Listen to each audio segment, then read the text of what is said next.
Hello, and welcome to the Velvet Revolution.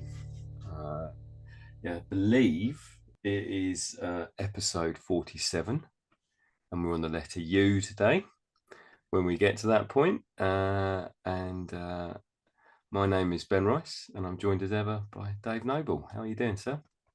Very good. I don't feel like I need to do checking because we just did a pre-record check-in with each other, and Mhm. it was quite a deep one, wasn't it? Yeah, yeah, We went really deep, and so I feel like I need to save myself yeah.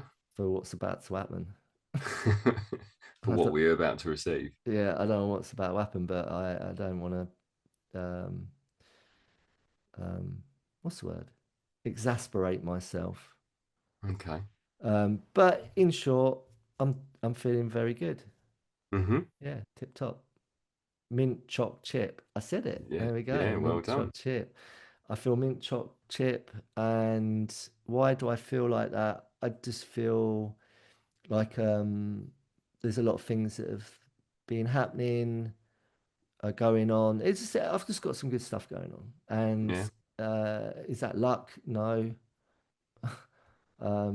It's I have a part to play in that, as I have a Mm, part to play in any shizer that comes into my life. I create my own suffering. I also create my own happiness, yeah. and I feel quite proud about that. That I've Mm. created some lovely stuff. So, do I need to share about all that? No. Ah, You okay. can use your imaginations, but yeah, I just feel like as the world's falling apart around us, this is what it is to not watch the news. This is what it is to not have social media, man. This is what it is to not have to sit in. I like going in pubs, but to go in a pub and drown your sorrows over the state of the world and just get on a soapbox about everything, I don't do any of that. Mm, So my life's drama free by my own doing. I choose to just filter out all that noise. I don't need it, don't want it. I'm not ignorant. I still get bits and pieces, dribs and drabs of what's going on in the world. It's like, oh, okay, yeah, business as usual. mm, No surprise. It's a bunch of numpties fucking it all up. And what's new? Oh, it's money. Don't worry about it. Whatever the narrative, it's money, it's greed, it's power. What's to figure out? We don't need to try and understand the why to anything. And obviously, there's there's all the religion stuff that comes into it and borders and this is my land. No, this is my land. It's all that stuff, right? This is my oil. yeah. So Maybe. I don't know. I'm just purely speculating. I'm guessing. I have no evidence that that's what it actually is, but I can only presume. yeah. But so yeah, because I don't get into all of that, I just have a really nice ecosystem that I live in. It's like a Mm, solarium. nice. Yeah. My old my old crew, I love them dearly. I'm actually going to sue one of them, Mr. Dan Button, who I'm going to go and see. I haven't seen him for ages. I'm going to go and see him in a bit and reconnect. He used to call me Solarium Dave back in the day. Not Solero, Dave. No, Solarium Dave, Okay. because he was always suspicious of where I got my tan from. And I've said this before on here. It's what not having a 9 to 5 looks like. Okay. Anyway, yeah, I live within my own solarium and I feel good. Nice. That's me. That's my check-in. Yeah. Yeah. That's as I, much as you're going to share. yeah, As much yeah, as you're going to let us into your solarium world. yeah. I can't think of anything else I really need to add to that. Mm, Yeah, just turn off from all the shit that's going out there, man. Like, unless you're prepared to go and do something about it, I'm not sure what we can. This is what we do on the TVR. This is the whole point of what we were setting out to do. I'm practicing what our mission statement is revolution of the heart. We ain't got to go out there and drop bombs. There's enough bombs being dropped. We ain't got to drop a bomb on Parliament. Mm. But but it's like, just go point towards yourself, you know. Mm, Stop pointing the finger. Yeah, of course we've got every right to point the finger and go, it's them and what's that doing? This is creating hatred in your heart. That's not going to get you anywhere. It's poison. It's toxic. That's what they want. yeah. So do the opposite. You point your finger towards yourself. What can I do to be a better human and to change myself and the world around me, my solarium ecosystem, my friends, my family, the people that are close to me. Let's create a beautiful, strong, centered, grounded, powerful little community. And have Mm. some fun and have some fun. Have a laugh. It's a laugh, isn't it? Welcome to the Velvet Revolution. This time it plays out in a town near you. How are you? Yeah, yeah, I'm good too. I'm good too. I had a very nourishing day yesterday of hanging out in town. I saw some people, had some good conversations, went and saw two very different films. Um, saw a film called Sirat, which was Is about, that the follow up to Borat? yeah, yeah. It was not what I was expecting, but I don't know what I was expecting. All I knew about it was a man going to look for his daughter at a rave in a Moroccan desert. And I will say, I don't really want to say any more than that because if anyone does go and see it, that's pretty much all you should go into it knowing because it is, yeah, it kind of blew my mind. Not many films make me gasp, but this one did. Is it a horror, psychological thriller, or what is it? It's really, it's really hard to say what it is. It is basically, uh, it's very naturalistic. It's a very natural film. There's no, I wouldn't say it's horror. Is it based on a true story? No, Could well, it be? Could it be? it could be, yeah, could be. Is it set in America? No, um, yeah, it is, yeah, it's a really powerful film, which is definitely going to stay with me. It's not, it's one of those films that doesn't leave your psyche very easily. Are you affected by Yeah, definitely. it?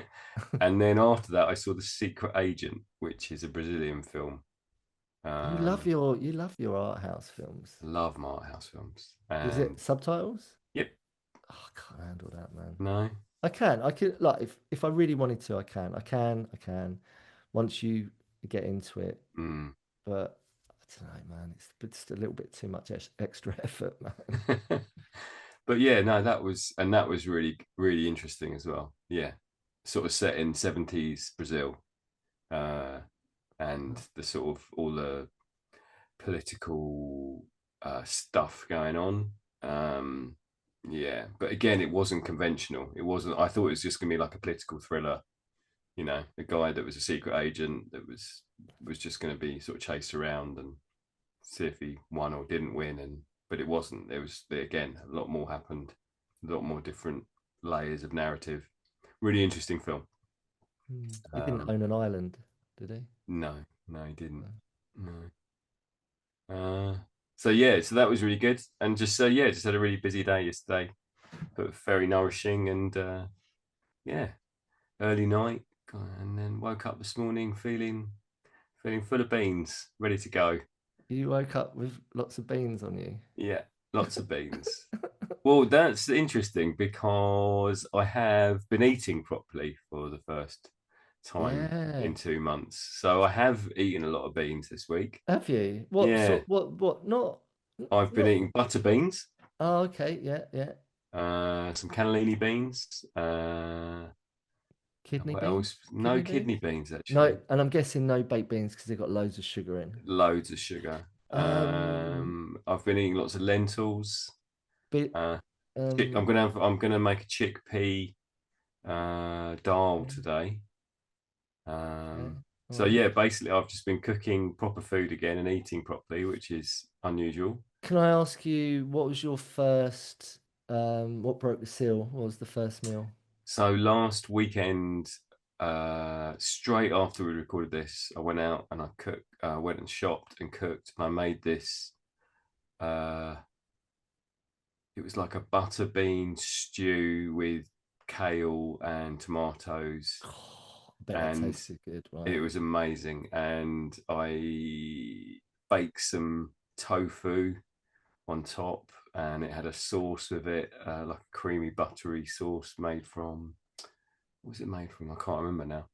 But yeah, I was eating that. I made sort of four lots of that, so I ate that for the beginning of the week. But yeah, and what's interesting isn't that my well for me it's interesting, but my bloods and are still really good. Well, they will Um, be because you're eating some good stuff and not yeah, broken the seal and lapsed back into the old way. yeah. I was although my friend that I went to the cinema with yesterday, he had a big thing of popcorn. And he said, "Oh, have some popcorn." He says, "Because I'm not going to eat all this." And I had already got myself a handful of it, and I went, "What is it? Is it sweet or salty?" And he went, "It's sweet." I said, "So it's full of sugar." So I had a bit, and that was my breaking a little Oh, bit. yeah, you got But to be careful of that I am one. feeling guilty about the fact that I've had 5 pieces of sweet popcorn, and that's. That's good But that you feel that way. yeah, yeah, Just don't do it again. I won't do it again. I promise. That little gremlin, Yeah, he'll yeah. perk up and go, "Oh, hello, he's it's on, boys. So on, let's go. Let's get the sugar It's back go in. time. He wants it. He wants Yeah. it." And then I'll start pecking in your ear again. Mm. Come on, Mr. Rice, come and get us. You can apply that to anything. Them little gremlins, they'll get you if you But uh, if you give them enough air time. yeah. But yeah, I walked a lot yesterday as well, so I think it was all good. Um, Did so you yeah, walk off? a week of eating properly, and hopefully stage two is going successfully after. This is good. I'm. You're inducing a ravid hunger sensation in my being right now. Talking about food. Hmm. 'Cause I'm nil by mouth this morning. You not had any breakfast? You not had your porridge? Nope. Why not? Because we're entering spring, Yeah. and it's seasonal. So as soon as spring comes, I normally don't. I do the whole first meal like about. Mm, sort of like brunch thing more. I Okay. don't really feel like I want to eat first thing. It's only in the Mm. winter I feel like that. Yeah. Yeah. You're Mm. gonna go and find a sausage sandwich today? Nah, I've got some nice sourdough that I put in my freezer. I've pre-cut cut it so I can just get a little slice out. I love Mm. sourdough. It's my new Yeah. little thing. Yeah, it's homemade by a woman called Vicky. Big shout out to Vicky. Can I get some free sourdough? She's called Vicky. It's called Vicky's, but apparently she's got massive reach all over this part, West Country. She's like dealing it to. She's got like, I think she's got little roadmen fucking supplying it out everywhere. Selling sourdough on corners of the Yeah, streets. little Yeah. foot soldiers. Yeah. Yeah, hustling, pumping it out everywhere. Have you thought about making your own sourdough? Yes, my friend. I was at her house with her mum, Mm-hmm. and um and uh and they presented a lovely bit of food, and sourdough was part of that. Mm-hmm. And it melted. They're half. Mum's Swedish. She's half Swedish, so it was very much a Swedish sort of platter, if you want to call it that. Was There it a was fondue? Was it a fondue? there was some pates, fondues, all sorts of stuff that you could spread. Yeah. There was homemade cookies. Oh, They were just freshly baked and really warm and oh, gooey. Sorry, am I fucking you up? yeah. I don't. Yeah, that's And all anyway, stuff that Ben can't eat. yeah, we discussed the prospect of me actually learning how to make it Hmm. because she's starting to become really good at cooking stuff, making stuff. Well, she's good at baking stuff, and sourdough was part of that. And I was like, "Wow, this is amazing." She's like, "Yeah, yeah, do you want some? You start with the Starter kit, the thing with yeah." the growing thing, and you have to feed it. So then I had a list. She gave me a list of all this stuff I had to require to do it, and then I just actually sort of backtracked. Said, you know what? I just feel like I'm just going to park this up. Right? I'm just thinking like right now, I just haven't got the time or the energy or the focus to do this right now because apparently it does requires quite a lot of uh, nurturing, cultivating. But I'd love to do it. I'd love to make my own sourdough. So maybe one day I will. And I know where to go to, refresh, get a refresh course. do you think like you could create Dave's sourdough, and then you could take Vicky on and see if you could like get your own crew running the street corners? Yeah, yeah, maybe. Yeah, I could collaborate. Call it Dave's Dough. Dave's dough, nice. Yeah, Dave's Dough or Dough Balls. I wouldn't, Dave. Dave, stick with the first thought. That's good. I like it. Dave's Dough. Yeah. Yeah, yeah. So Dough Would straight. you make it blue or something so you knew that it was like Um, how that's, what would be your special feature? It'd be so pure, this Dave's dough. that sounds like some sort of heroin on the street in New Mm. York. I don't know. I just probably would somehow put a D in it, Right, okay. you know, when you make it. So Brand it. it's got D brand on it. Mm. Yeah, or double D. Dave's double D. Dave's double D's. Mm. There we go. I think I'm onto something here. Yep, yep. This time next year, I will be a millionaire. Right, should we get into it? Let's do it. Okay. It's your turn to pick. It is, and I feel half prepared because I've at least got the list up. So let me get straight into it. All right. Okay. Okay. So it's you, right? You. You for umbrella, Yep. Ella, Ella. Okay. Unity. Ooh, Okay. one love. Unthoughtful. Oh, here Hmm. we go. All the uns. Unskillful. Oh, We yeah. do that a lot. Yeah. I mean, that's just part of our Yeah. dialogue That's language. definitely part of our vocabulary. Yeah. Unkind. Hmm. Unreliable. Useful. Oh, unuseful? It's not in there, but we could No. put it in. Useless. Okay. So I guess useful, Yeah. useless, Yeah. untrustworthy, Yeah. ungratefulness, which is red lined. We did that last time. Unsupportive, Mm. uptight. I like that. Everything's all right. Yes. Unsympathetic, unwilling, It- unassuming, Unassuming. Okay. unfaithful. Ooh. Oh, old tight. Unrealistic. Okay. I'm gonna go with uptight. Are you? Yeah, there we Uh, go. just because you love Stevie Wonder, or is there another reason? Um, Stevie Wonder. Um, I just knew when I read it out that I wanted to do it, so I'm doing Okay. it. There we go. It just touched me on the shoulder, Mm-hmm. said, "Choose me." Okay. So there we go. Uptight. So, Mr. Rice, when was the last time Mm-hmm. you recognized, or maybe didn't, maybe someone else said, "Mate, you need to chill the fuck out." Just chill, man. Who took the jam out of your donut, man? Right. So when was that? When was that? It was this week. It's Oh, really really? weird. Yeah. Have I hit a spot? Have I? So, in my other life, in terms of being a leader, uh, so this is really stupid. So, we have a briefing in the morning, and the briefing happens in our hall, and the staff had had a meeting about behavior and had decided that having the meeting in the hall was a bit silly because the kids needed to come and have their breakfast.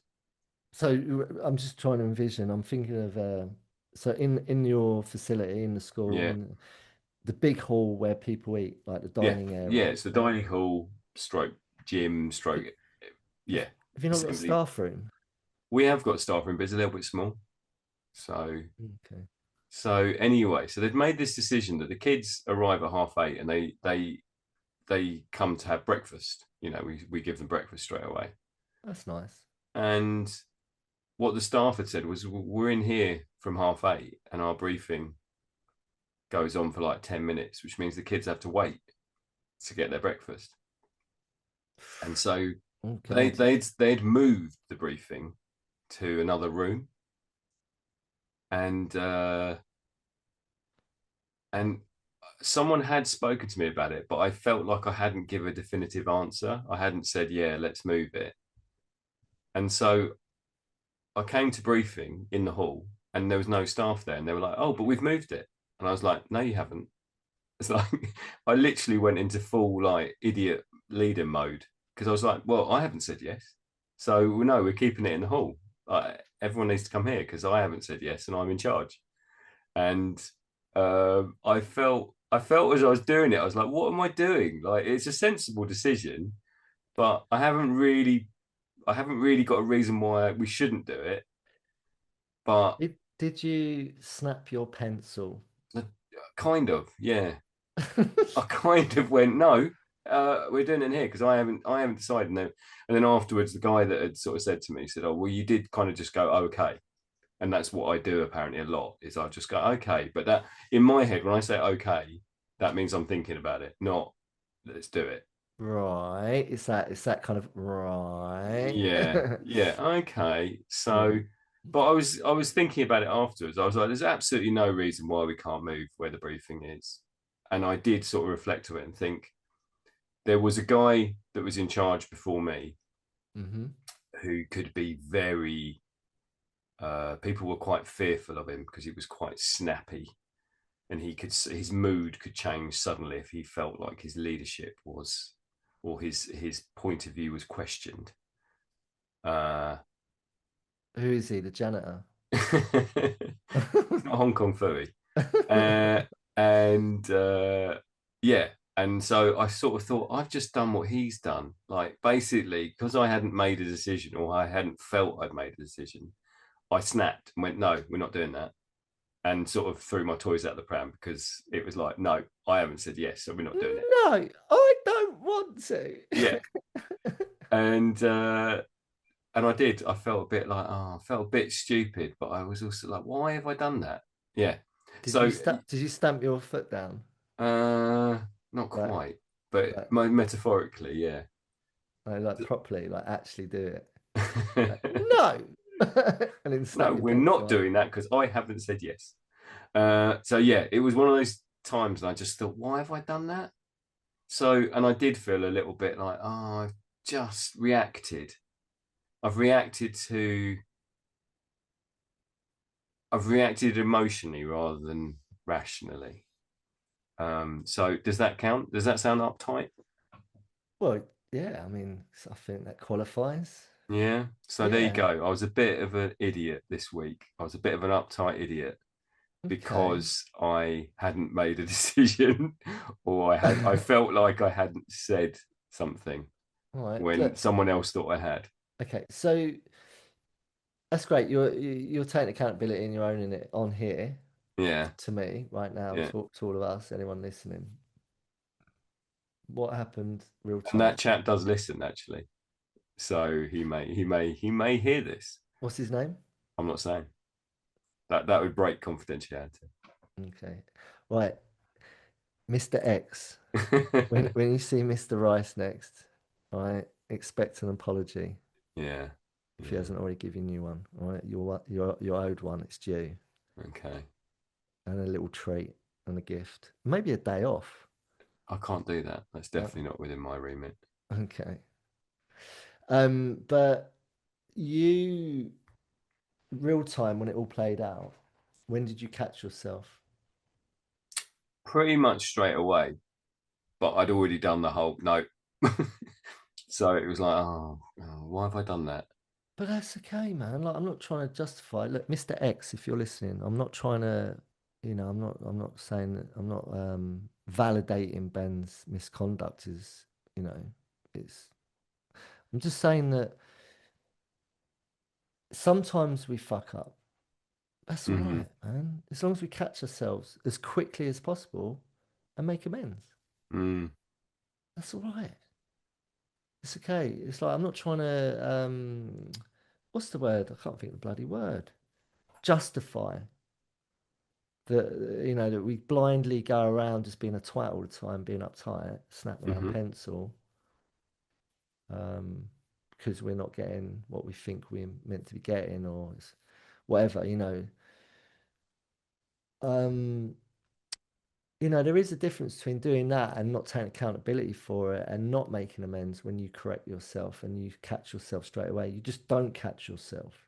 So you're Mm. going around in life uptight, bent out of shape, and you're projecting your your control as much as anything else onto other people. You're forcing your will, your narrative, the way you see it, you know, outwardly into the world around you, and it's just got a ripple effect, and it causes a lot of friction, and it has consequences. If you're just blindly doing that with no accountability, then fuck you. You should fucking sort your shit out. There we go. But that's not what you just described. Do you think that there are people listening today Yes. that are uptight? Oh, Yes. right. Okay. Yes to all of that. And would Maybe, you maybe. and would you be aware of your uptightness?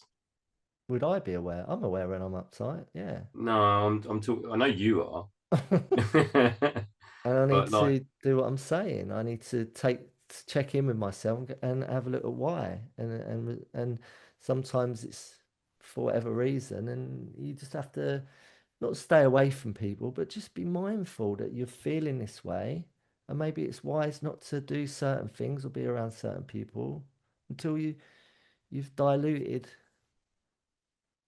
the way you feel. And if you can't shift it, then you really need to have a fucking look at that one. mm, Sorry, I, what was you gonna well, say? I'm just thinking of like, I think it's very easy to get very wound up, like, coiled tightly, and not realize that that's what's happening. Like Japanese knotweed. Yeah. And you get sort of, you get into this state of like not even realizing that you're a tightly coiled spring ready to sort of explode. And that self-awareness of I am uptight at this moment in time. I need to chill out. I think it's a quite a difficult one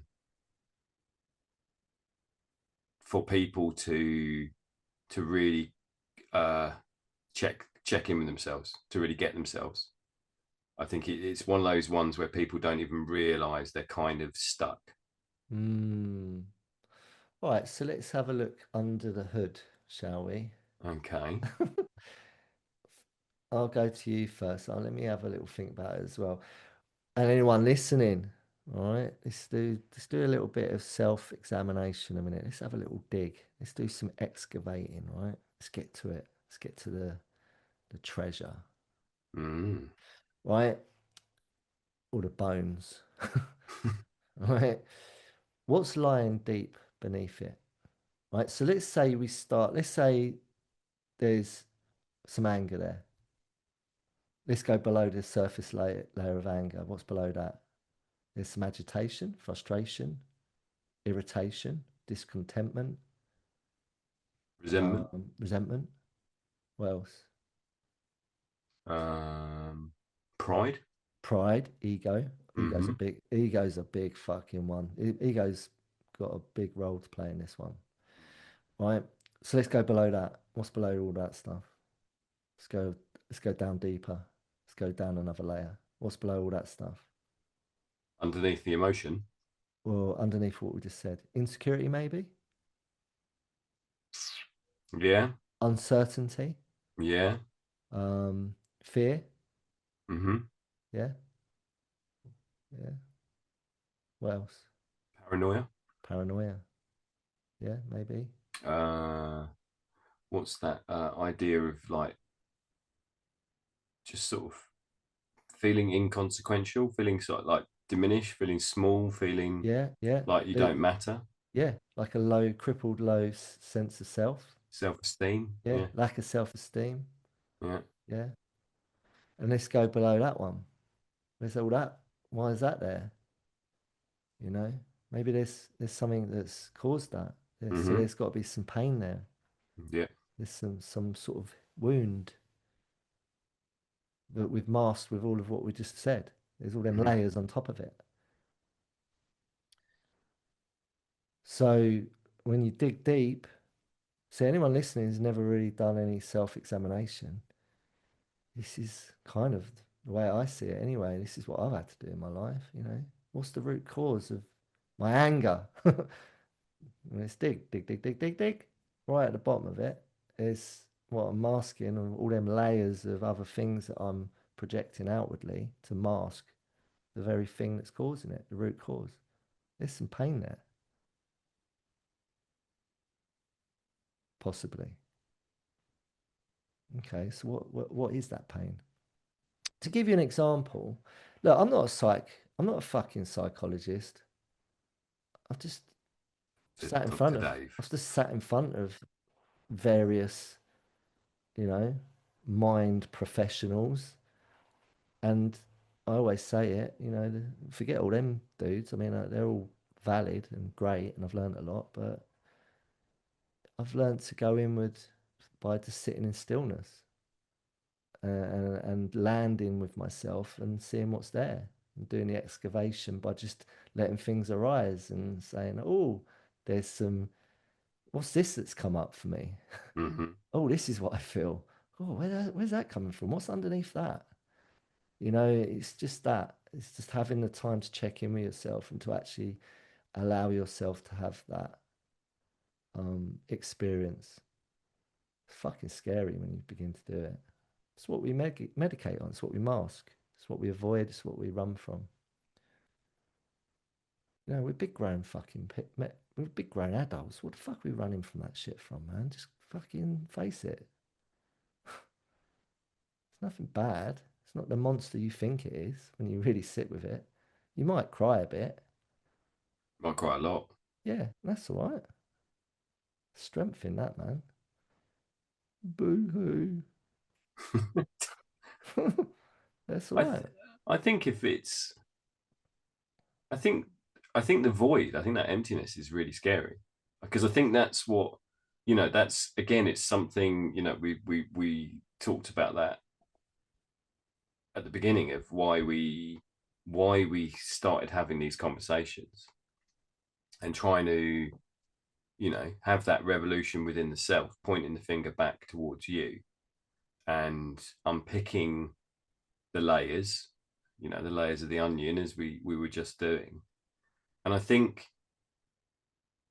for me, definitely what has been really scary is that feeling that there's nothing underneath, that there is Mm, just a hole, there is an emptiness, there's a void of and not wanting to sit in that. It's mm, like, yeah, I get the tears, I get the sadness, and at times that comes and it's like I can't get rid of it. But there's also there's a big hole. yeah. and I don't want to sit in that hole because that hole has nothing in it. Or I mean, it probably has. It it definitely has loads in it, but it It's not, feels like there's yeah, nothing there. yeah, void. It feels to me, I feel, I always described it as the black hole void, Mm-hmm. impending doom, solar plexus. I don't want to go there. Fuck you, fuck this, and fuck that feeling. Mm-hmm. Wow, I remembered it. It's like a lyric. Yeah. But I know it well because that's how I felt. That's the words that I can only describe how I felt, you know. And I felt like if I was to connect to that feeling that sort of resided in the depths of Mm-hmm. my guts, somewhere in my soul, wherever, that black hole void, impending doom feeling, that it would, well, I was scared of that feeling. I was totally on the run from that. That's why I used to mask it and stuff whatever I could inside me to try and fill that hole, you know. One of the main things that I feel comes up for people, which we didn't put into the mix, the blend of those layers that we were peeling back, is humiliation, a sense of inadequacy, and shame. Mm-hmm. That's a big one. There's a big slice of scab in the layers there that is um, definitely in that mix. You know, did we say pride? Yeah. Yeah, we Pride and did, I think. ego.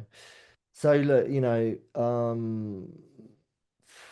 don't know if anyone relates to what we're talking about, but I certainly, for me, this stuff is, I used to be so uptight. I used to be so uptight. I was this sort of like contradiction because I had this sort of like boho psycho, you know, persona, Zen chill persona of like, yeah, man, like, you know, stoner chill Mm. persona of like, yeah, you know, if it's cool, man, horizontal, it's all mellow, man, take a chill pill. But at the drop of a hat, if I got triggered, I turn into a fucking raging typhoon and start punching walls, you know? And I've still got knuckles. Any men listening, and ladies, some of you, I learned it's very common. It's called a boxer's fracture. Okay. Can you see that? I don't know if I've ever shown you that. Can you see my knuckles? They're dropped Mm-hmm. down. They're dropped by about a quarter of an inch. Yeah, yeah, My two outside of my left yeah, knuckles drop down. So I snapped them bones clean. I wrote about it in my book, didn't yeah. I? Right. And that was over a bit of salmon that was out of date. Like, That seems totally reasonable to me. I don't know what you don't know what your problem is. talk about fucking uptight. You Uh-huh. know, my mum, I was at my mum's mum had kindly cooked me a lovely, yummy meal on a Sunday. And I'd recently had food poisoning, or what I thought was food poisoning. Mm-hmm. I'm not sure it was food poisoning because I was pretty fucking smashed to bits um, at that time of getting what I thought was food poisoning because I'd had some fish supper at lunchtime Right. on a Monday, Mm-hmm. and I got really sick and I woke up in a hotel flat down on my face in puke, having caned it, you know, and I hadn't stopped all weekend. So I told myself it was food poisoning. Yeah, yeah. Anyway, I rocked up at my mum's literally days later, and I put something in the bin and I saw the salmon packet that she was cooking and flash panning as we spoke. And as I'm looking in the bin and I saw it and I just caught the date on it. And I said, "What's the date today, Mum?" And it was out of date by about 2 days. And I said, "I can't eat that." And it started a thing. Started I started a thing. and it resulted in me punching very hard the staircase Okay. as I was going to get my coat to fucking go because I was consumed with rage, with anger. This wasn't last week, by the way, anyone. This was like, I don't know, 25 years ago or something when I was like an angry, uptight, bent out shape, prideful, ego driven, uh, dependent, Mm. chemically dependent, heavily medicated, heavily sedated, um, lost, lost human being who's just carrying around a lot of shame and a lot of inadequacy and a lot of pain and a lot of suffering and a lot of other things. And it was just one of them trigger points that used to happen a lot. It'd be just the most trivial thing. And my mum did try to rationally say to me, David, it's okay. It's only like they have these dates on there. It's okay. It's like a guideline. It's not, it's not gospel. I think we all know that, right? 2 days it can fly. It'll be all right. Yeah, yeah, I would say having, the only time I mean, I don't cook meat now, so I don't eat meat. But Mm. in the days when I did, the only time I've ever got a bad bit of chicken, the second you open the packet how Oh bad yeah. it is. It's like, oh, that's off. It smells That's like that's meth. yeah, Yeah, yeah. yeah, You're like, there's no way that's going near my mouth. yeah, yeah, So yeah, yeah, and I think the same goes yeah. for any food.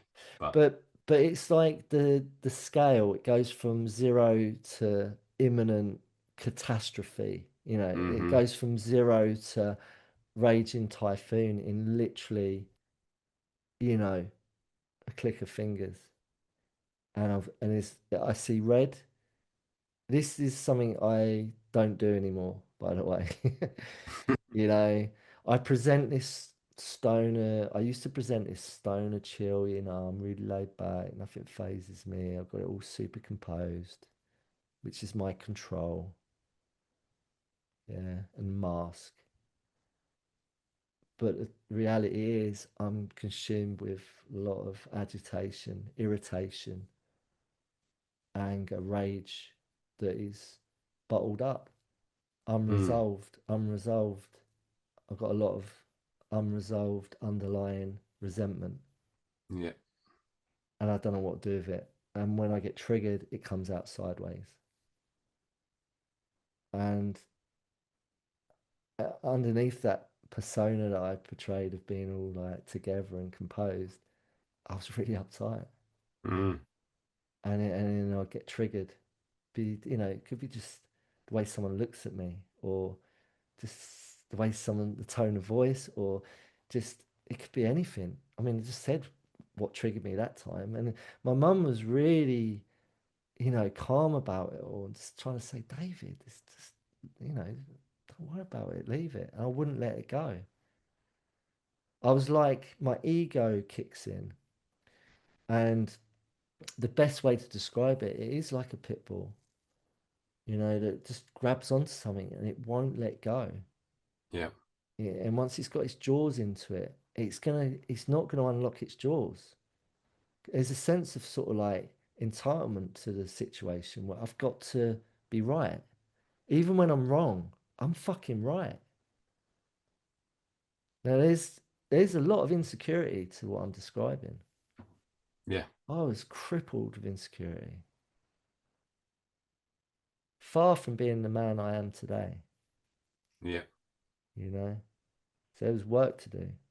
mm-hmm. And them layers, that we went through, that's the process I had to do to get to what was the root cause that's driving that. And until I did that, I was never going to be free. I was never going to be liberated. I was never going to be authentic in my true nature of who I actually am, which is a very, very pleasant, beautiful young man, which my mum always recognised. She'd always see that in her boys, me and my bro. We're not bad people, but I can only talk for myself. I had some issues. So no matter how much I want to be a good person, and no matter how much I want to do the right thing, sometimes life's going to trigger me and it's going to come out sideways until I do the work on it and change it. I'm going to stop going on because I feel like I've gone really into deep dive from what I've just said. It really, I mean, it just really, really resonates with me. I think it's Oh, yeah. Do you relate? Do you relate, Ben? not Can you not share in your. terms of an anger thing, although, but in terms of being perceived as very calm and very chilled. Like I've always had that feedback from people is that I'm horizontal. You are. You do present that. Yeah, but I know underneath that I've had crippling anxiety to the point, I've had anxiety attacks that have gone on for hours, if not days, where I've literally been stuck. I remember once I couldn't get on the tube. I just couldn't move, and the thought of going on the tube was just sending me into bits, and I was stuck in London, and I had to get to my sister's flat where all my stuff was, and it took me best part of a day to get there because I just couldn't bring myself to get on the tube train and You hadn't ended up at Elephant and Castle, had you? no.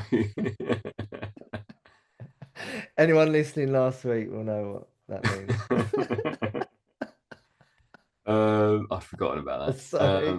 I'm sorry to put that in there. I just thought that was quite Yeah. amusing. Uh, and it's like, yeah, the perception of me, the window dressing, if you like, is one thing, and the actual reality is something very, very different.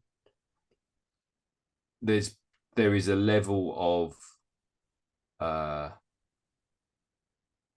or a lack of self-worth, a level of underconfident in my own abilities, in my own sense of self.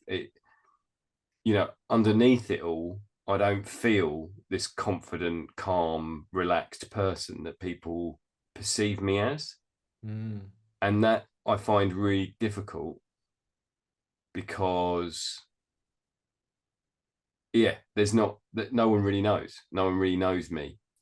Or it mm, feels like no one really gets what I'm going through. And if I do say, actually, I'm feeling really anxious, I'm feeling really underconfident at this moment in time, I'm really feeling out of my depth, imposter syndrome, whatever else, mm, uh, people don't really get it. They don't believe it. And, you know, in terms of, one of the things I know it definitely creates there's a tension in me. So, like my shoulders, for instance, and I've had issues with my neck and my shoulders and my back. There's like a tension, like my shoulders like a rock, and not because I work out and I've got loads of muscles there, because there's a tightness there where I'm just so tense. Uh, it's where all my emotions and where all my feelings are sitting, there's no movement there. It's like yeah. literally there's just this compression of like years and years of not feeling and not saying how I actually feel. Mm, And at times that means that I end up with like, you know in such pain because suddenly it will just break and my neck will just go into spasm, or my shoulders will go into spasm, yeah. and I think that's how, for me, that uptightness has manifested. It's manifested in my body. Mm-hmm. And definitely one of the journeys that I've been on over the past year or so has been about, okay, well, I actually need to deal with my body. I need to go right and recognize where all this is sitting, Yeah. because it I was never one that went and punched walls or staircases in your case. And there's definitely an anger there. There's definitely a frustration and a resentment. It's just in me, I sort of just kept on piling it into whichever part of my body would contain it, Yeah. and just waiting for that snap. And So, I so you gone, internalize it yeah, rather than yeah. And I project it. think it's you know, when I eventually had a breakdown, when I eventually sort of had a full crisis of mental health and realized, oh my god, there's some depression here, and there's some bad stuff happening to me. It was like it was so late on. Mm. I was well into my 40s, and it's like I for years I thought, no, I'm fine, I'm okay, I can deal with life just by pretending everything's fine all the time. How Yeah, are you? yeah, I'm okay. yeah, Yeah, I'm good. Don't worry about me. yeah, yeah, And one of the other things I find, one of the other things I find is human touch. And I've reflected on this recently. Is human touch I find really difficult. Like at times, if someone hugs me or touches me, I'll flinch, or it's like it doesn't. I don't know how to receive it. And I know in the past I've had girlfriends that, you'll cuddle up on the sofa together, and they will stroke you, or uh, touch you. And I'm a bit like a cat. When you've stroked a cat too much and they get static and they sort of suddenly just go wow and yeah. scratch you. I'm a Yeah. little bit like that. I'm a little bit like, yeah, can you stop stroking me now? Can you stop rubbing me? That's really making me Hmm. a bit tense. It's not relaxing me. And I think that's all part and parcel of it, that uptightness of just like not being open to human touch and relaxation and Do you feel like, understanding yeah, our do you feel like you hold your breath when that's happening? body. Yeah, there's definitely, yeah, Mm. I've had that before. I That remember, go No, on. no, I was just gonna say that when you was describing that, I relate. It's something that I've worked on a lot. So Yeah, there's part of me that relates to what you're saying. It's that sort of prickliness of like, all right, I'm done now. Can you fucking leave it? yeah, yeah, And and it can be quite it's not done in a subtle, skillful way. It's done in a like really like you feel really fucking agitated by it yeah, and yeah, annoyed, like yeah, angry in a subtle way, yeah, passive aggressive way even. yeah, So I get that, and that's why I said breathing because s- we're talking about somatic. yeah, But in psycho part, there's a mm, psychosomatic link. So I feel like that there's an emotional landscape that we need to explore as much as there is the somatic, the very um, bio. I don't know what the right term is. Somatic. It's the body. mm, Body holds the score. It holds the pain body. You know, and then psychologically, and they're linked. yeah, If I feel a certain emotion, there's going to be a reaction somatically, mm, and maybe sometimes through touch, sensation, or whatever. Psychologically, it's going to trip me out. yeah, So we have to. Anyone listening, if you relate to anything we're talking about, just dive down some rabbit holes. And a good one that I find is that I've really helped has really helped me. There's a lot of stuff I've done different things, but um, primal screaming. I love it. And John Lennon introduced that one to the Western world by talking about it. I said it on here before. So anyone, if you feel a bit bent out of shape, a bit prickly, a bit agitated, a bit uptight, you've got some underlying anger, got some angst, just go down a little rabbit hole with primal screaming and try it out. Don't not have to. Bobby Gillespie. Yeah. Sorry, I sort of cut you short then. Go on. What was you going to say? Well, I think it's something I have talked about before. But when you talk about somatics and breathing, um, I had an experience with this masseuse. This guy I work with every now and then, and he does he does Pilates and movement and uh, different body work. And it was the first session I'd ever had with him, and he said, "Right, I'm going to work on your body, and I'm really going to work on your out breath, and I'm going to work into your body, and when you breathe out, that's when I will really sort of go in deep into the muscles." And after about 10 minutes, he stopped me and he said, "Ben, you don't breathe out." You're And I not was like, breathing. "Yeah." I was like, "What?"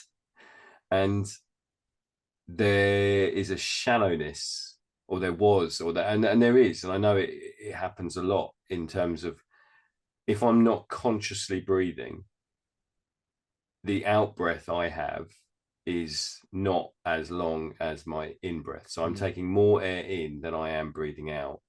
yeah.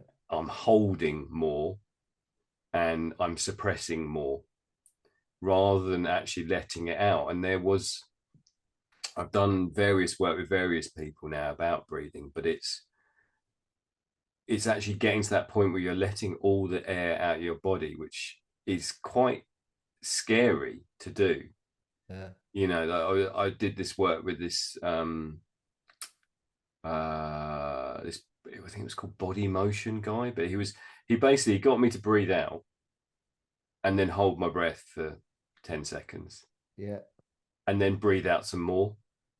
And Oh. he's like, "There's still air in there, Ben. There's still air. You've got loads of air inside you." And he's actually pushing down on my chest at one point Mm, because what he was saying is that what's that? Is that your solar plexus? yeah. Which is weird because that's the second time we've mentioned it. Mm, But yeah, that bit, he said, that's not moving. It's like literally solid in your body. You've got mm, no movement there because mm, you're not breathing out and yeah. you're not letting that bit of your body, your skeleton, actually come down. You know, you're literally holding everything up here, this Yeah. tightness in your chest and your shoulders. And working on my out breath is something that I haven't done actually for a period of time, and it's something I know when I do it, the relaxation levels I get to are really strong. So why aren't you doing it? Because it's another one of those things that's on the list that I'm like, when do I need to get to that? That should be on top of your list, man. You probably should, you know. Shoulda, coulda, woulda. Get it on the top list. Start doing it. Yeah. Okay. Right. I'll see you later. Gonna go and do some breathing. End of conversation. No, I mean, look, it's important, right? You know, like, I remember someone saying to me, "What's your relationship with your breath like?" And I thought, Mm-hmm. what do you mean? I couldn't quite comprehend that when they first said that. That was way back when I was learning about all this stuff. Mm-hmm. It's like, what do you mean? I've been breathing all my life. Don't have a problem with it. It's I'm like, pretty good at it, I think. Yeah. yeah, I don't have to think about it. I just breathe, right? Yeah. Yeah. It's like, no. Conscious breathing. Yeah. When was the last time you breathed? Have you breathed today? You know, anyone listening, if you actually breathed today, not like what I just said, "Oh, yeah, of course I've been breathing. I'm breathing and I'm fucking alive and I'm breathing." It's like, no. Have you breathed today? Right? Really think about that. Connect to what it actually is. Mm-hmm. Right? It's just doing its thing in the background. Yeah. But it's a tool. It's so powerful. It's like it's so powerful. It really is. All right. And we need to start to learn to use it to our advantage, not to our detriment. So Mm. basically, talk from my own experience and from what you're sharing, you've definitely done this. I've held my breath in life a lot, Yeah. literally frozen. You've got like it's really coarse, shallow breathing. It's almost like I'm in a cupboard and there's a fucking scary man outside with a big fucking machete, and I've got to hold my breath. And that's how my life metaphorically was for many years. You're Jamie Lee Curtis in Halloween, hiding in Yes, the wardrobe. the remix, The right? remix.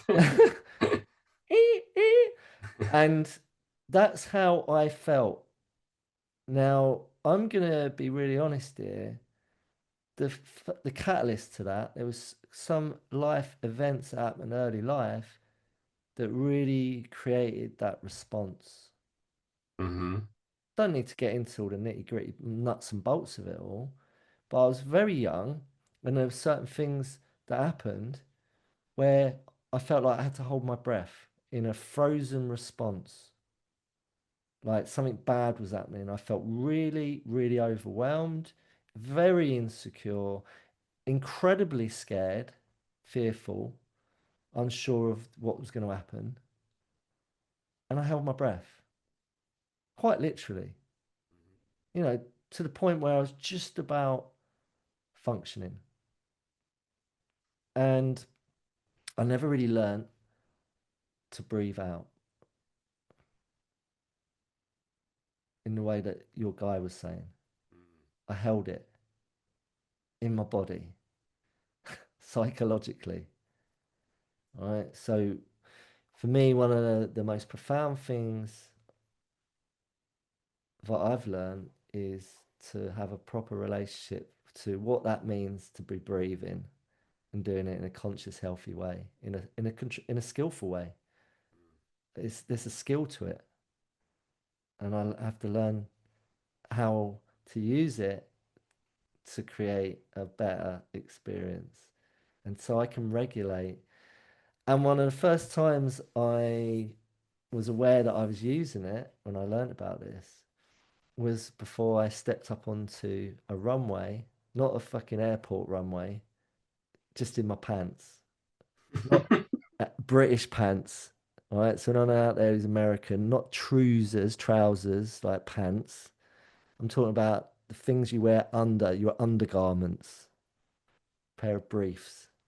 A brace, not a big pair of white Yeah, white fronts, is what I'm I imagining. was I was about to step onto a runway, not with airplanes on. It was like in layman's terms, it's a catwalk Oh, okay, yeah. for a charity fashion gala that I'd got roped into. And I was like literally about 3 or 4 months sober. Okay. How? July, August, September, October, November. Yeah, about 3 or 4 months sober. Newly sober. Yeah. And I'm backstage in my fucking pants. Nothing else. Stark bollock, naked, apart from a pair of pants, about to walk down a runway in front of a lot of people Hmm.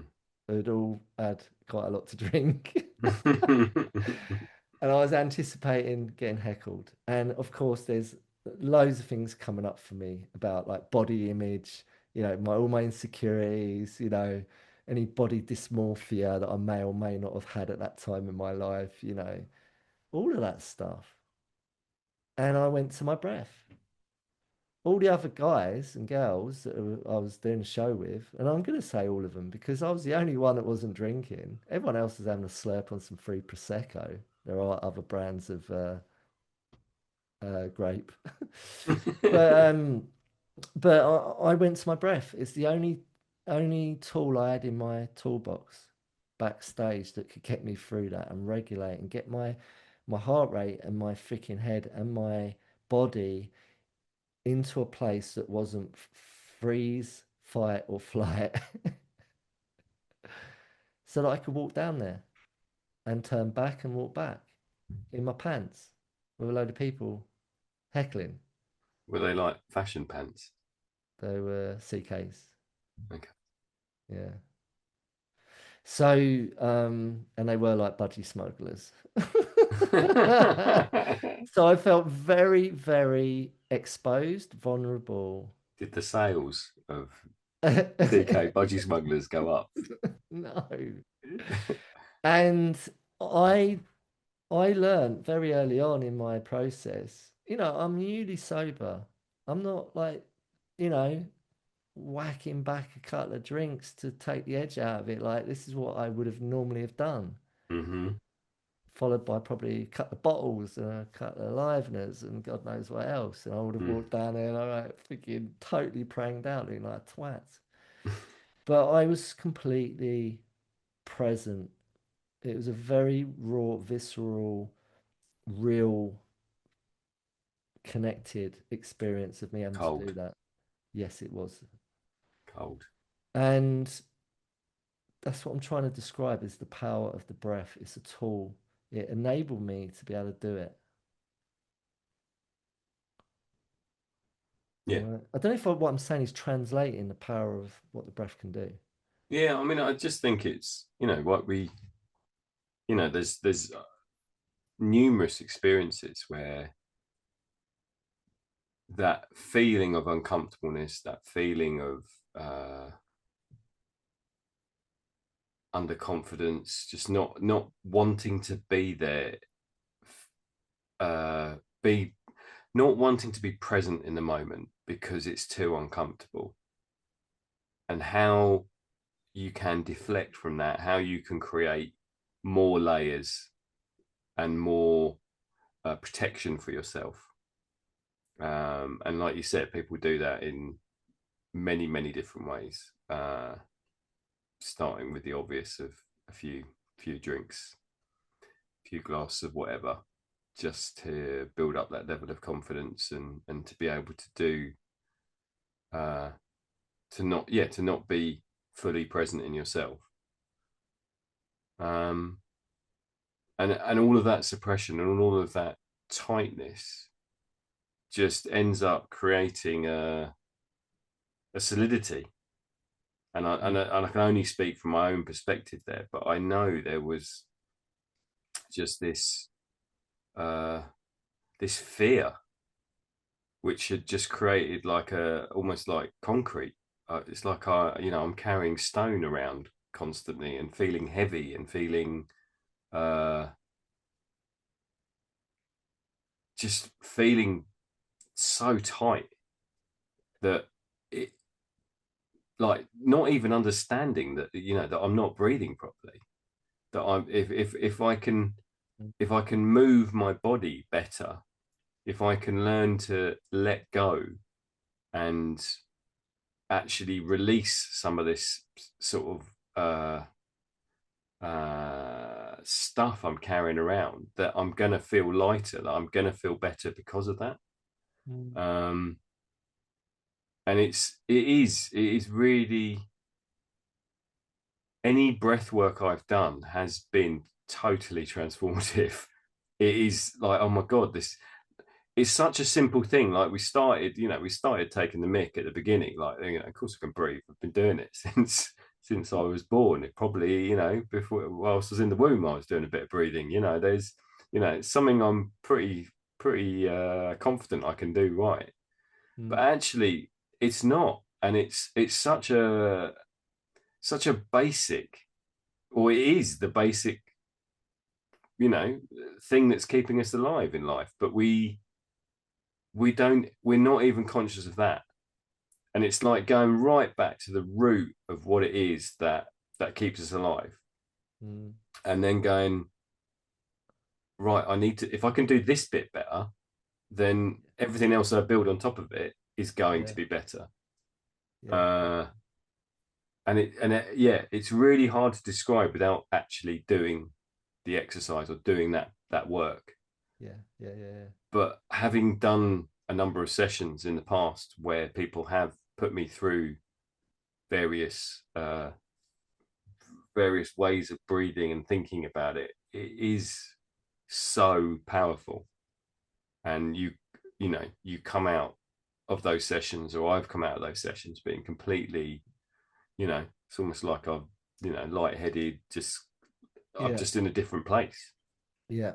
We need to be consciously connecting to our breath every day, Mm. moment to moment, as often as we can, right? When was the last time you did that? It's a good question. There Probably a you go. while. Yeah. Probably a while. Because the fact I have to think about it. Yeah, it's something I know you're putting your diet and all of that at the forefront, right? And you've got that in place, and that's really great. You've done that, and it's brilliant. And you've got, you're on a roll, and you're practicing and applying it, and it's great.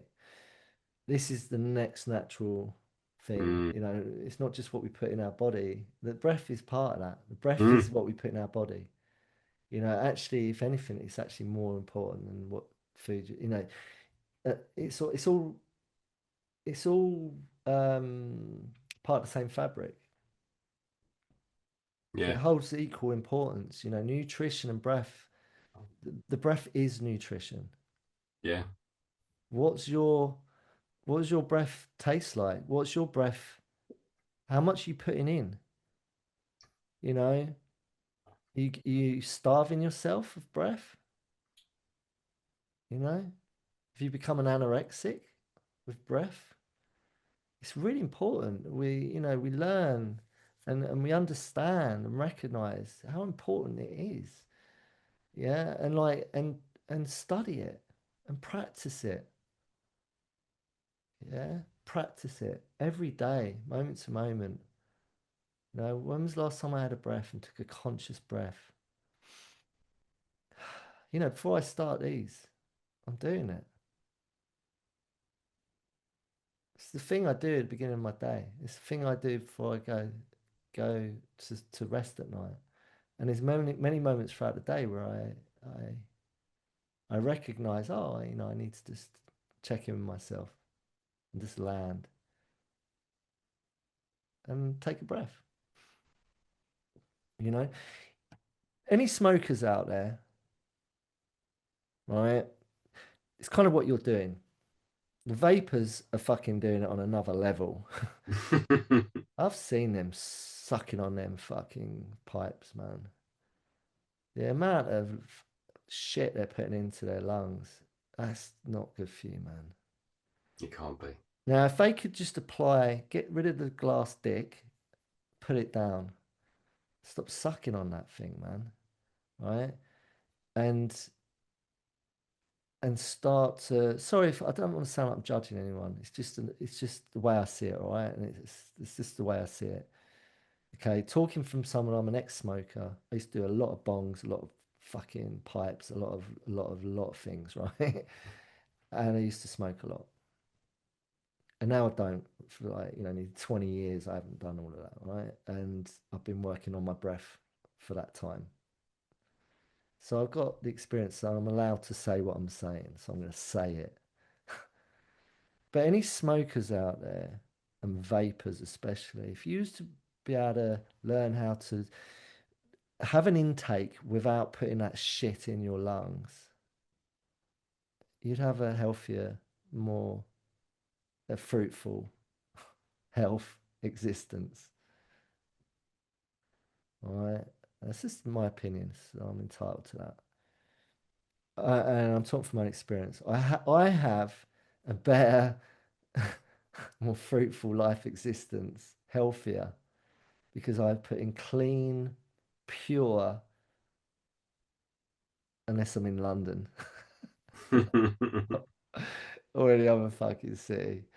Um, I can inhale clean, pure air. Now, sometimes, like a smoker, I need to inhale deeper for longer because I feel a little bit stressed.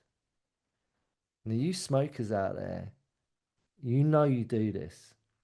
When you're stressed, you might have had an argument, you've got into it with someone, or something's not gone your way, or you're feeling a bit sad or lonely or a bit fucking angry, whatever. Yeah, your ego's got a bullet and you're feeling a little bit like sorry for yourself, whatever. You're gonna chug on that thing you're smoking, whatever it may be, whether it's your glass dick you're fucking smoking or your rollie or your cigar, whatever the fuck it is, it might be your bong. You're gonna be chugging on that thing deeper for longer and then blowing it all out.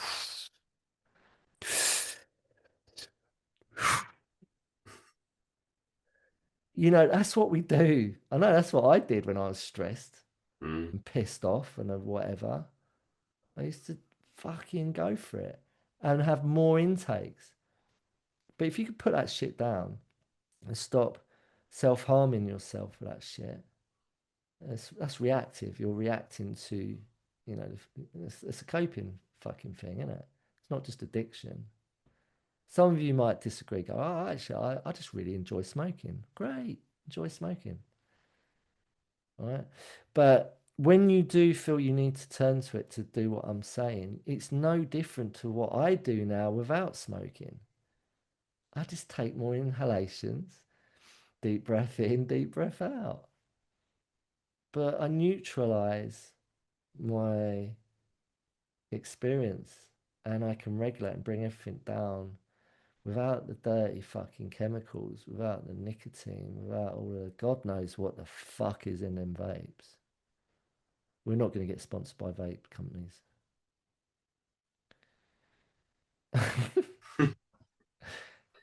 That's just what I think. I don't know. Yeah. Do you see what I'm saying? Do you see what I'm saying?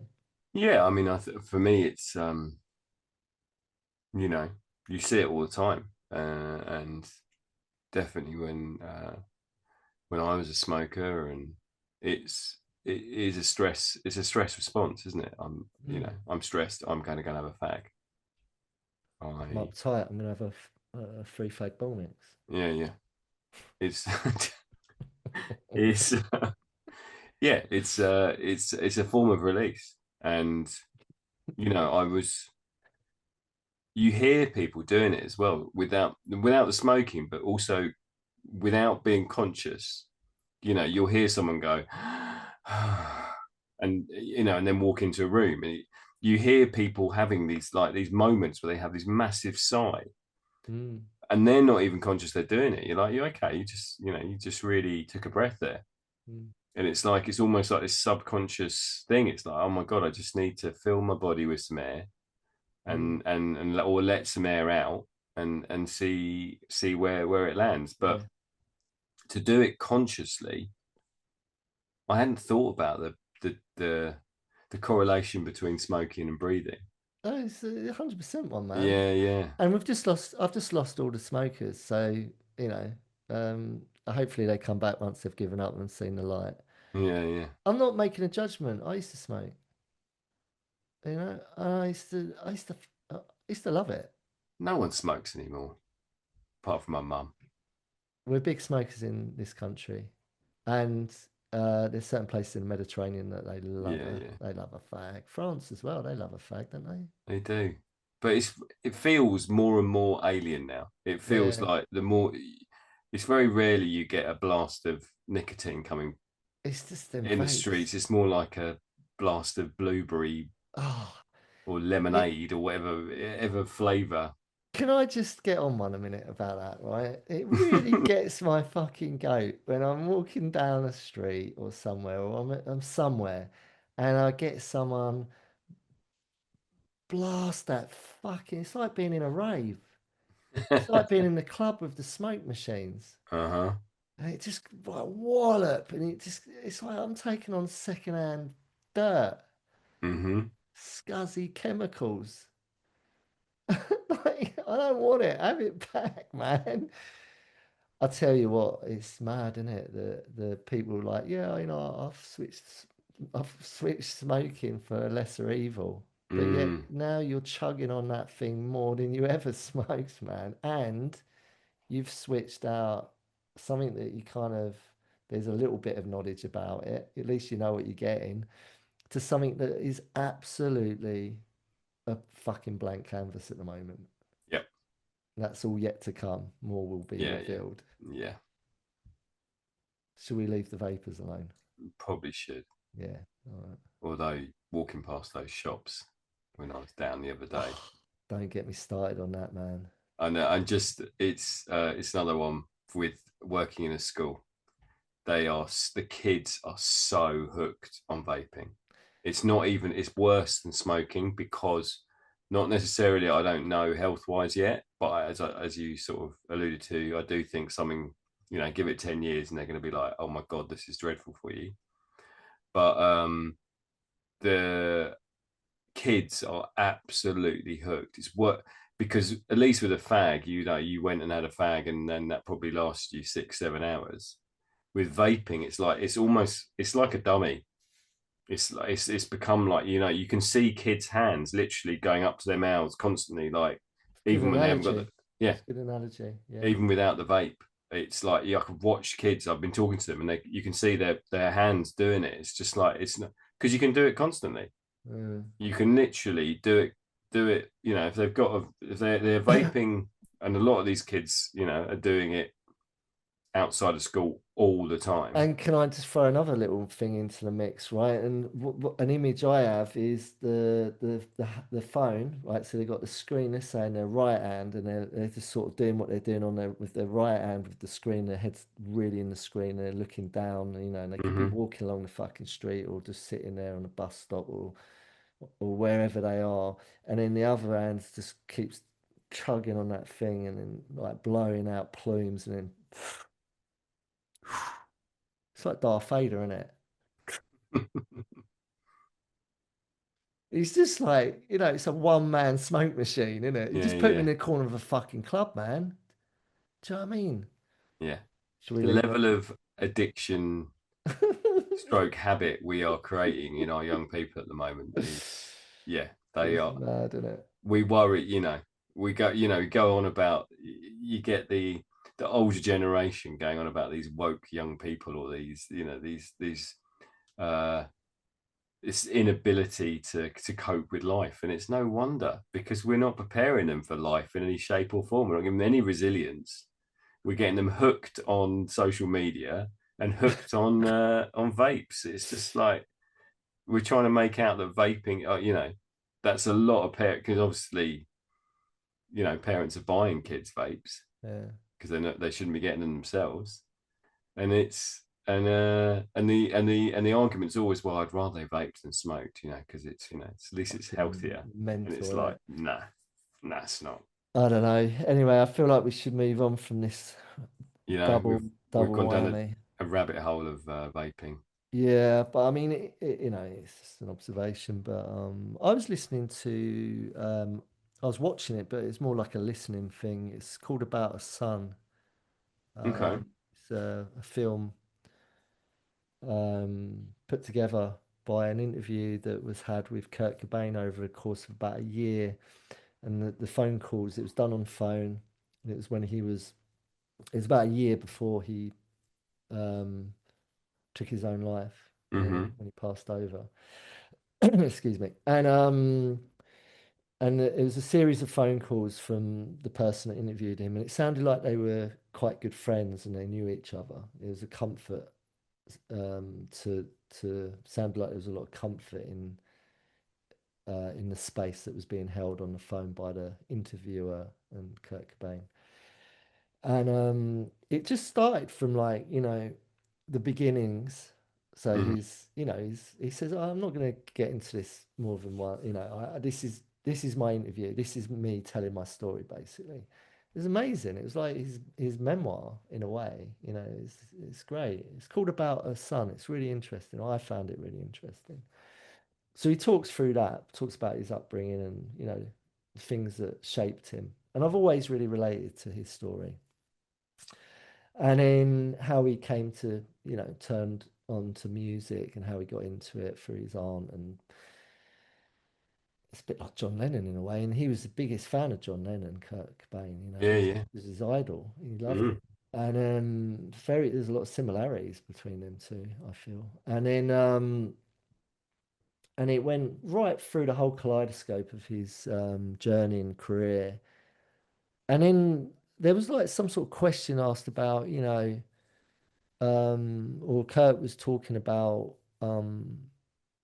because he connected to his story was a lot of people's story, you know, that there was a lot of families that were, broken hearts, broken homes. I always use that term. And that's pretty much what he was identifying in his own story and in a lot of other people. And that's why his music spoke to a generation.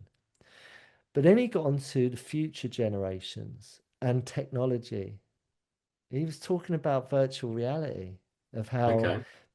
kids are going to end up just in a bedroom on a virtual, having a virtual reality and not even leaving their bedrooms and going out and having a real experience with live music or live experiences in life. They're just going to be cocooned in a, with their heads in a fucking computer. Like he was talking about this. This is 1993, I think. It's like, what? He was another modern day, he was like a Frank Zappa. He was another modern day prophet, I feel.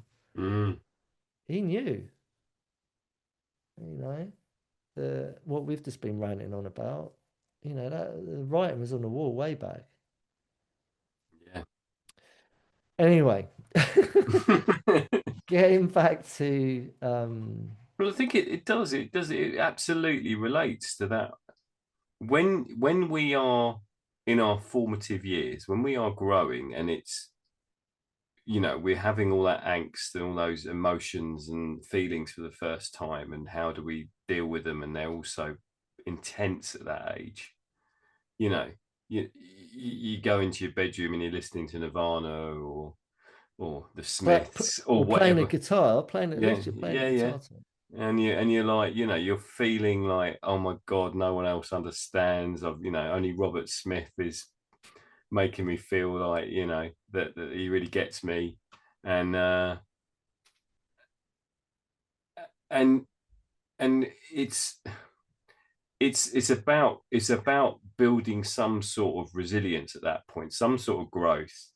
However you come out of that period of your life into adulthood, and whatever your coping mechanisms are. So, depending on the healthiness of the relationships that you form or have around you, how do I deal with these emotions? Where do I put them?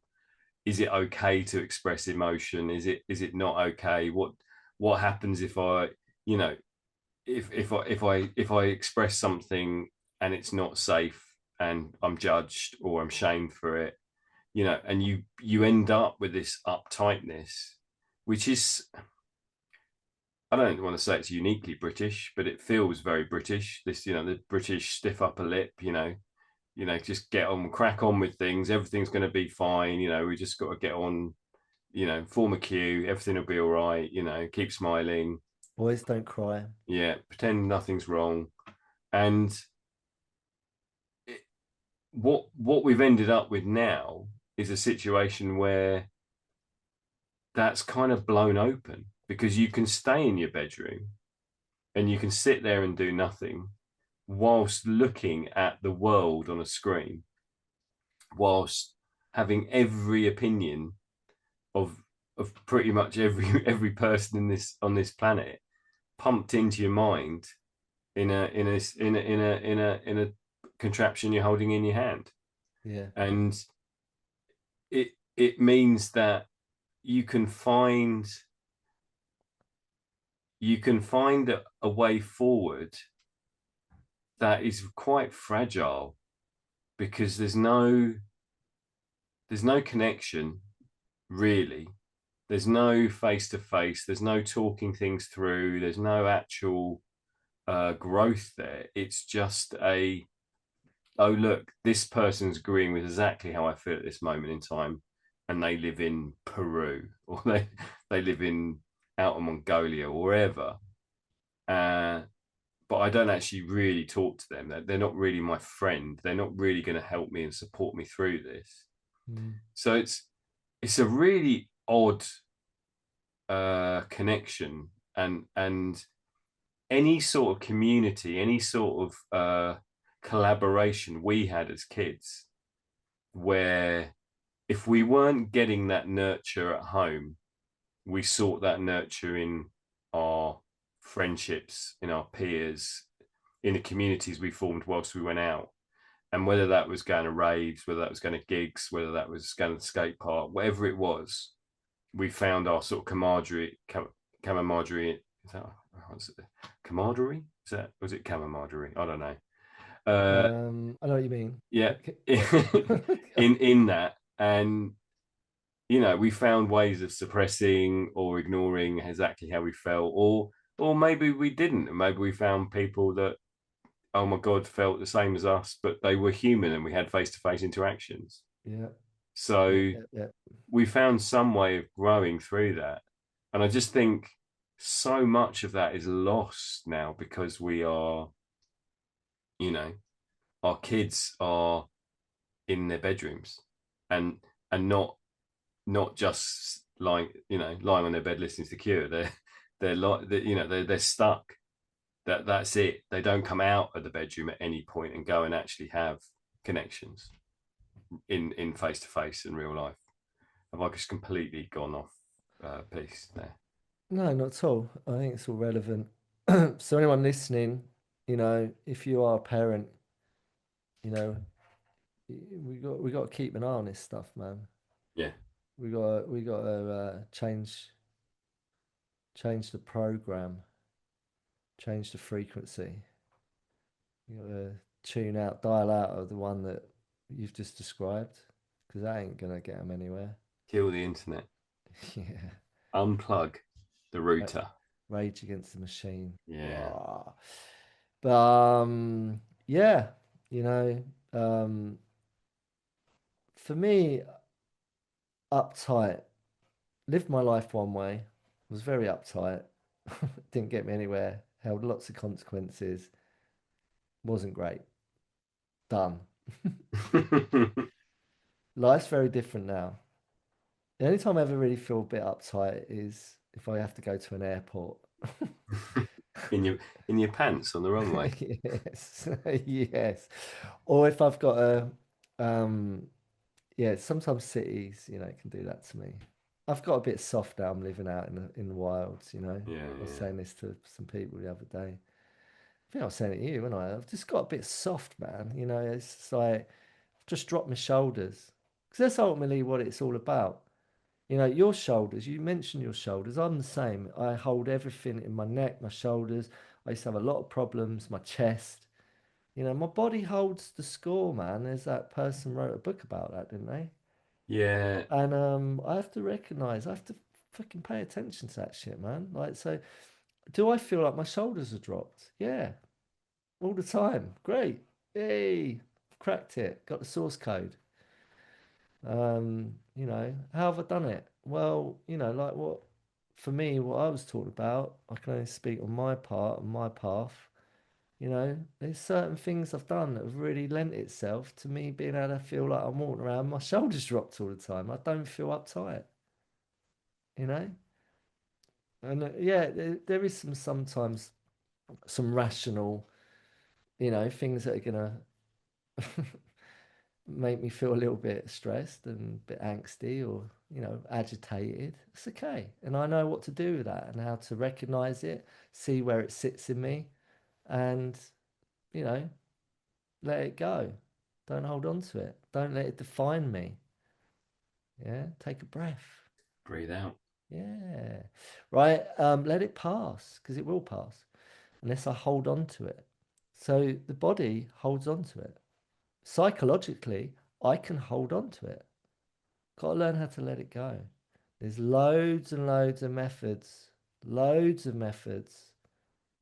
to reduce the anxiety, the angst, the shame, the humiliation, the anger.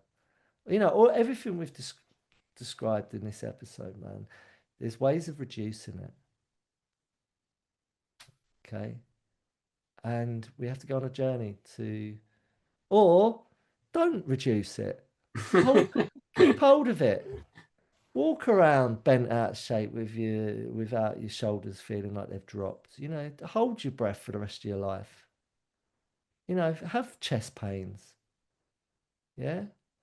Have fucking stomach cramps. Have heart palpitations. Have panic attacks. End up in a lot of conflict. Yeah. Continue to vape until you turn into fucking dust particles. Continue to consume considerable amounts of everything that's bad for you because you can't function properly. Continue to do that. That that would be That would be really strange, wouldn't it, if they found out that actually what happens after 20 years of vaping is you turn into a puff of talcum powder. Suddenly your body just goes, yeah, I'm just going to turn into a cloud of blueberry juice. Just be a blueberry muffin. Yeah, yeah. Yeah. I don't know, man. Do you think like I don't know? I feel like I feel like there's a conclusion here that it's either do or don't. Your choice. Yeah. Take the path that is going to give you the most. And it ain't a quick fix, so fucking get that out of your head. Yeah. That path isn't going to be the easiest path. And that's what most people just like. I say most people that don't take that option is because they can't be fucking asked. They don't want to do the work. Uh-huh. But what I always illuminate is what fucking amount of work you're putting into staying in your shit. Takes a lot of graft to stay in that fucking shit. Yeah. I'm talking from my own relative experience. It took a lot of fucking. It was tiring. I was done. I was tired. It took a lot of work, man. A lot of effort to stay stuck in my bullshit. So why not flip the narrative, man, and put a little bit of that same effort in to feeling a lot lighter and a lot freaking freer. It doesn't make sense to me why people can't be asked and they just want to take the quick fix, quick route, quick route. Mm. But hey ho, it's not my bag, baby. I don't have to worry about me, and that's all I'm gonna worry about. Yeah, yeah. Okay. Well, I think I think we've reached the end of this journey, and yeah, let's stop and reflect on what we've talked about today. Yeah. So the one thing, the standout thing for me is take a breath. Yeah, Just breathe, man. yeah, yeah. Find a way of letting out that tightness. Just have a big guff out your mouth. A healthy way of letting Guff. out the tightness. That's a retro word, isn't it? It Guff. is, yeah. Okay, Mr. Rice. Okay, Mr. Noble, thank you so much as ever. And you. No worries. And I'll see you shortly.